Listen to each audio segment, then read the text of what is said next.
This is the continuation of our previous topic about factoring polynomials, particularly polynomials of degree 2 and 3. Now, in this video, we are going to consider factoring polynomials of uh, higher degree, okay? Particularly degree 3 and above. Let us start with this first slide, the degree of polynomial. Now, what is the degree of polynomial? It is the highest exponent of the variable in the polynomial. Take, uh, take for instance this, what we call the single variable polynomial. Say x cubed plus 2x squared plus 3x minus 6 has a degree of 3 because it is the highest exponent of one term of this polynomial, which happens to be found in the first term, okay, x cubed. Next, another four-term polynomial, and its degree is again 3. Third example, this one, having a 5-term, and its degree is 4. Next, how about a polynomial having more than one variable? We call it the multivariable polynomials. Example, 5x squared y cubed plus 2x to the fourth y minus 7xy to the fifth.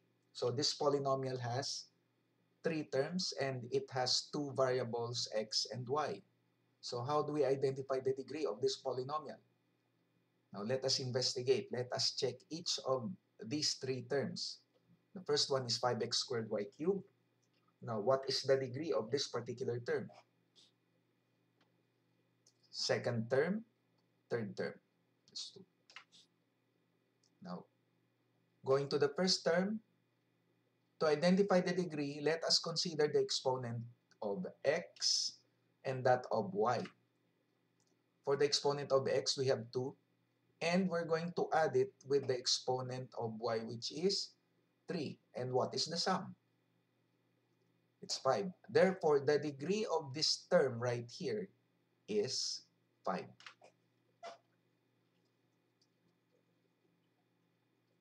Which is the sum of the exponents of those involved variable in that particular term.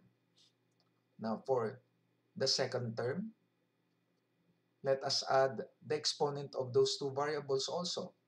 So for x, it's 4, added to the exponent of y, which is 1. So the degree of this particular term here is also 5. And for the third term, negative 7xy to the fifth, let us also add the exponents of those variables involved. For x, the exponent is 1, and for y, the exponent is 5. So 1 plus 5 will give us 6. And among these 3 obtained sums, we chose the highest exponent, and that is 6, which is the degree of the last term. Therefore, this polynomial right here has a degree of 6. Okay?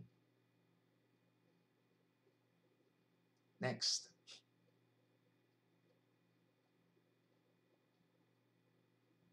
For our next slide, let us consider factoring polynomials. Again, this is the continuation of our previous lesson. Now, when we say factoring polynomial, what do we mean by this?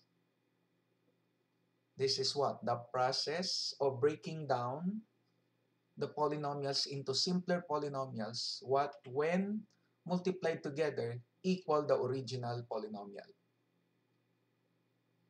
Now, what are the methods used? Now, from our previous topic, let us recall some of those. We have the first one, which is factoring out the common monomial factor, or what we call the greatest common factor or GCF. Next method, factoring trinomials. Another method is factoring special products. Now let us consider some examples. Say we are going to factor x cubed minus 2x squared plus 3x minus 6. Now this is a four-term polynomial. And obviously, if we have four terms from this polynomial, the method to be used here is factoring by grouping. So we use the grouping symbol of parentheses here. Okay. Taking the given expression, we consider the first pair of parentheses and inside we place the first two terms, x cubed minus 2x squared. Then plus,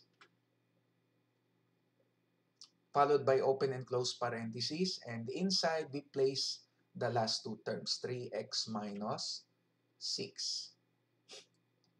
And from each group, we identify the greatest common factor between these two terms. And what is the GCF? It's x squared. And then each term from this expression right here is divided by x squared. So the result is what? X minus 2.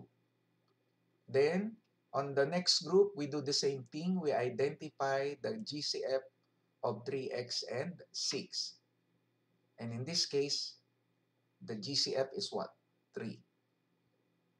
Yeah. Then, each term is divided by 3. So, 3x divided by 3 will give us x minus 6 divided by 3, which is 2. And from this resulting expression, you will notice that from each term, there is a common expression, and that is x minus 2. So we factor out x minus 2.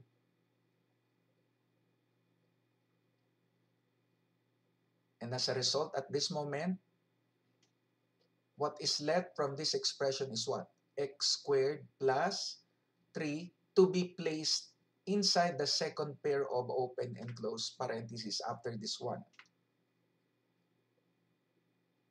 So that is x squared, place it here, plus 3, place it here also. So the factored form is now quantity x minus 2 times quantity x squared plus 3, which is the factored form of this four-term polynomial expression. Okay?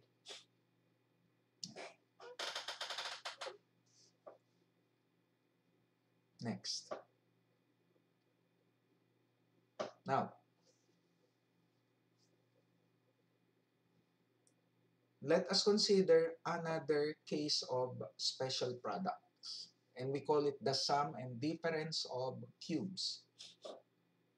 Now, if we have this special product, just like the previous special product that I discussed previously from my previous topic, we can get easily the factored form if the given polynomial is in this kind of expression. And the degree of this expression is 3. Kasi cube, no? So that's the hint. So ano yung formula? Okay, for the sum of cubes, we have this form, a cubed plus b cubed. And its factored form is what? Quantity a plus b times the quantity a squared minus ab plus b squared. Okay? Let's take an example. Say, factor x cubed plus 8. Now, you will notice that this polynomial has a degree of 3. And it's in the form of this expression. Meaning, your x cubed here is your a cubed, while 8 is your b cubed. Meaning, if we consider a, that is equal to x, while b will become what? 2. Okay? which is the cube root of A. Then, following this pattern, we can get easily the factored form of this given expression. Okay, 8 cubed plus 8, that is what? Quantity A, which is equal to X, plus B, which is equal to 2. Then, times the quantity, A squared is what? If your A is X, therefore A squared is what? X squared. Then minus, okay, A, which is 2, A, which is X, and B, which is 2. Actually, if we follow this pattern, it will give us X2. But in algebra, we always consider to write first the number followed by the variable. Okay? So it should be 2x and not x2. Then plus, if your b is 2, therefore b squared is 2 squared, or that is 4. Okay? And this is your answer.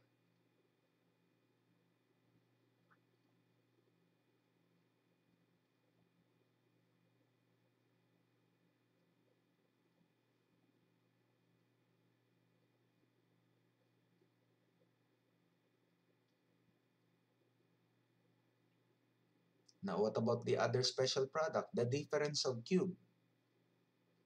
Now, it's in the form of a cube minus b cube, and its factored form is what? Quantity a minus b times the quantity a squared plus ab plus b squared. Now, let us take an example. Say we factor y cubed minus 27. Obviously, this polynomial is in this form, the difference of cubes. So it follows that your A is y and your B is what? If 27 is your B cube, what is B? It's actually 3. So therefore, we can get easily the factored form of this given expression. So that is, open and close parentheses, A, which is y, minus B, which is equal to 3, times the quantity. If your A is y, therefore your A squared is what? Y squared plus, what is A? It's y. B is 3. So if we follow this, it will give us y3, which is not proper because in algebra, we always write the number first before the letter. Okay, so it should be 3y plus b squared. If your b is 3, therefore b squared is your 3 squared. And we know that 3 squared is equal to 9. And this is the answer. Okay?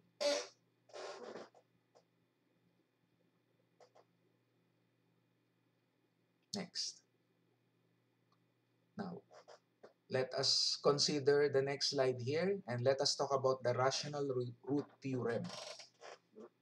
Now, take note, our lesson is we factor polynomials of higher degree, particularly those polynomials of degree 3 and above. So if we want to factor them, we need to consider this theorem, the rational root theorem. So what does this theorem all about?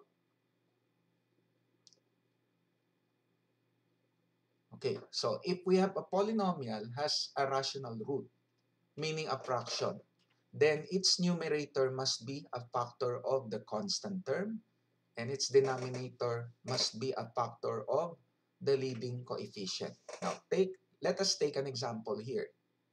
Say we factor this polynomial, 2x cubed minus x squared minus 7x plus 6. Now, you will notice that I place Q above 2 and P above 6. Now, it doesn't necessarily now it this doesn't necessarily follow that Q has a value of 2 while P has a value of 6. Actually, when we say small letter q, it represents the factor of the leading coefficient 2. And P represents what? The factor of the constant term 6. Okay? Now, in this case, what we're going to do is we list down all the possible factors of the leading coefficient 2, and also we list down all the possible factors of the constant term 6. Now let us write first all the possible factors of constant term. Now what are the factors of 6? Let us start from the smaller one, the smallest one, which is 1. And not just 1, we consider both positive and negative. Then what is the next factor of 6 after 1? Probably that is 2. So it's positive or negative 2. Okay? Then again, think of another factor of 6. That could be what? 3 or positive or negative 3. And the number itself, which is positive or negative 6. Now, these are the possible factors of 6 or positive 6. Next, what about the possible factors of the leading coefficient 2? Let us write them all also. Yeah. The first one is positive or negative 1 and positive or negative 2. Now, ano na ang susunod? After we have list down all the possible factors of the leading coefficient and constant term, the next is we list down all the possible rational root of this polynomial, which is in the form of P over Q. Yan. Ibig sabihin, we take one number at a time and we divide it by the coefficient. So, let us start with 1. So, 1 divided by 1, that is 1 or positive or negative 1. 2 divided by 1 will result to positive or negative 2. 3 divided by 1, that is positive or negative 3. As well of 6 divided by 1, which is positive or negative 6. Okay, so hindi lang yan, di pa tayo tapos. We have to consider the second leading coefficient factor. So, ganun uli. 1 divided by 2, 2 divided by 2, 3 divided by 2, 6 divided by 2. Okay? And we write all those results here. And these are the results. Yan. And you will notice that how many possible roots do we have here? If we have the first one, it has two values, positive 1 or negative 1. So 1, 2, 3, 4, 5, 6 times 2. There are 12 possible rational roots, which is in the form of P over Q. P is what? The factor of the constant term, and Q is the factor of the leading coefficient. O anong susunod na gagawin natin? Iisa-isahin natin yan. Let us consider each root one at a time and use it in a synthetic division, considering this polynomial. Now, we need to identify from the synthetic division the root that will have a result of remainder 0. Okay? Now, if one of these roots will not give us a remainder of 0, it means that those particular roots are not the roots of this polynomial. Why? Because the root that will result to 0 remainder is actually our hint on identifying the factor of this polynomial. Okay? Now, para maintindihan natin, umpisan natin yung susunod na method, na process. Okay. So, let us consider these possible roots. So, in this case, you will notice that I have already changed the color of 2 because what I'm going to show you here is I've already identified the root of this polynomial. Then the rest na hindi ko nilagyan ng blue, most of them will result to a remainder which is not equal to 0. Okay, so let us start with the synthetic division. So in this case, let us consider the coefficients of this polynomial. So 2 followed by -1. Next, -9. Next, +6. And then, let us consider the one that I highlighted by a light blue color as a root to be used in the synthetic division. Let's begin. So we bring down 2. Then 2 times 2, that will give us +4. Then -1 plus 4 will give us +3. Then +3 times 2, +6 or +6. Then -9 plus 6, -3. -3 times +2 will give us -6. And we add these two will result to 0. Therefore, 2 is a root. And from here, we can now identify the first factor. And that is what? Now, you will notice that the sign of this number is positive. You're going to reverse its sign. From +2, it will now become -2. Therefore, the first factor of this polynomial is actually what? X. Positive magiging -2.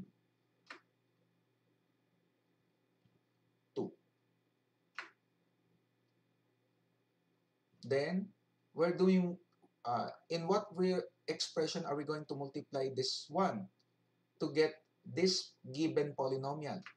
That is taken from these coefficients. We know that this is 0. This number is the constant term having a degree of 0. And obviously, this one has a degree of 1. So this is 3x while this one is 2x squared. Therefore, the expression is what? 2 x squared plus 3x minus 3. And this is the factored form of this polynomial. Okay?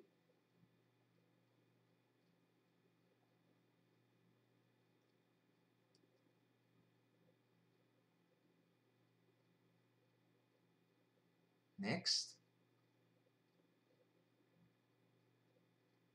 Now, let us consider this one. Factoring a polynomial of degree 4. Now, you will notice that the leading coefficient this time is what? 1. And the constant term is 12. So, we can now go directly to the possible rational root. So, there is no need for us to consider listing the possible factors of the leading coefficient because here it's 1. So, mag-focus na lang tayo sa possible factors ng constant term. And automatic, yan na rin yung P over Q natin. Okay? Now, let us start with the smallest factor of 12, which is 1. So, we consider positive or -1. What is the next factor of 12 after 1? That is positive or -2. Next factor of 12 is positive or -3. Next factor, positive or -4. Of course, hindi na 5. 5 is not the factor of 12, but 6 is the next factor of 12. So, positive or negative 6. And what is the next factor of 12 after 6? That is positive or negative 12 itself.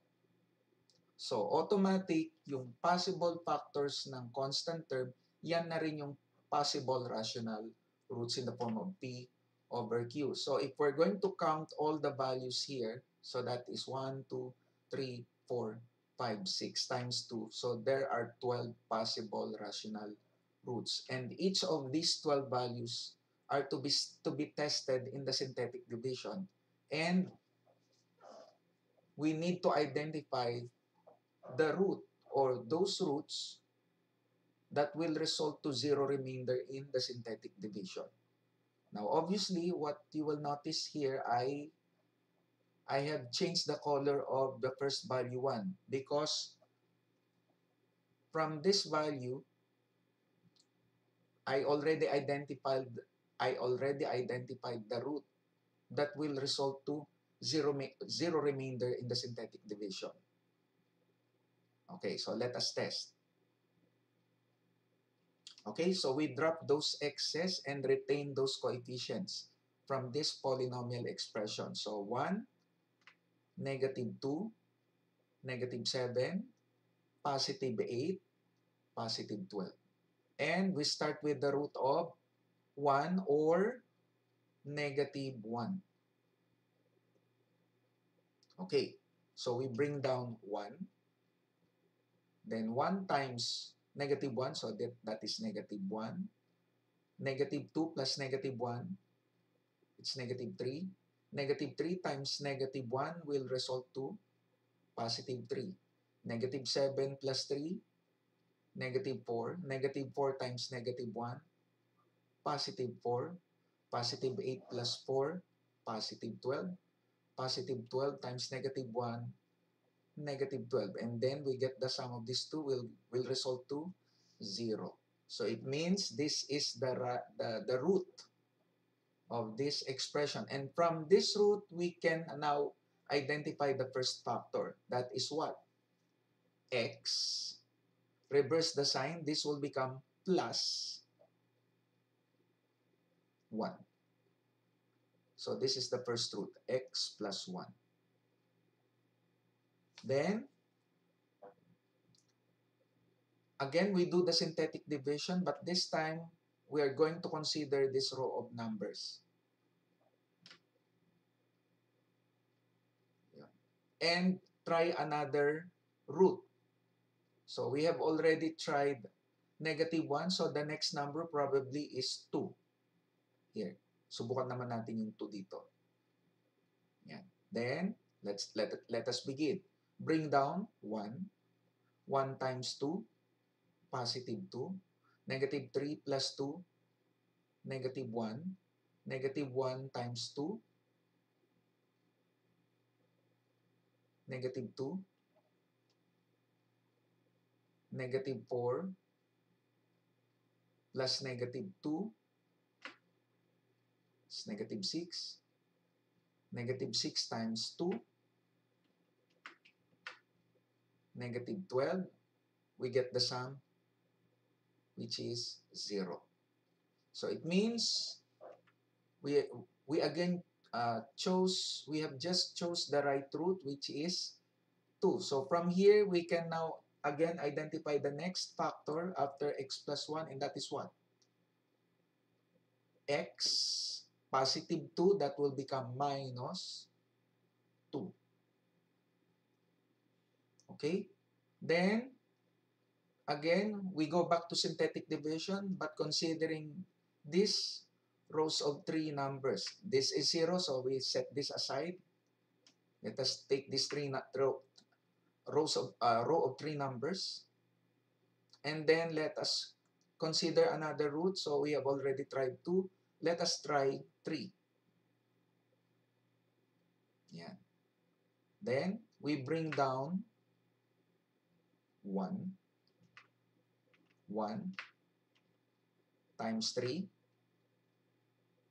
That will give us positive 3. Negative 1 plus 3, positive 2. Positive 2 times 3, positive 6. Again, this will result to 0 remainder. Again, we have identified the right root for this expression. So if we have plus 3, so the third factor is what?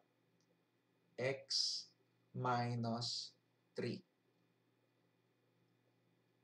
And we need to identify another root, the fourth one, which is actually taken from here. We know that this is the remainder. So 2 is the constant term and 1 has a degree of 1. So this will take x plus 2. Yeah.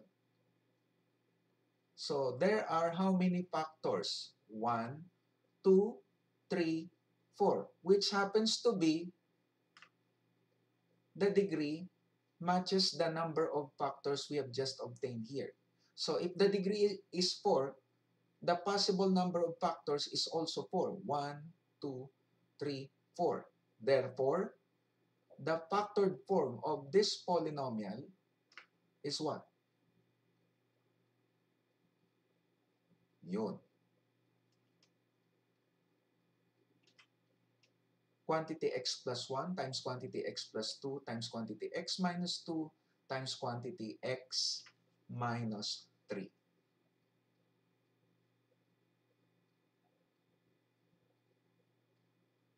Which is our answer.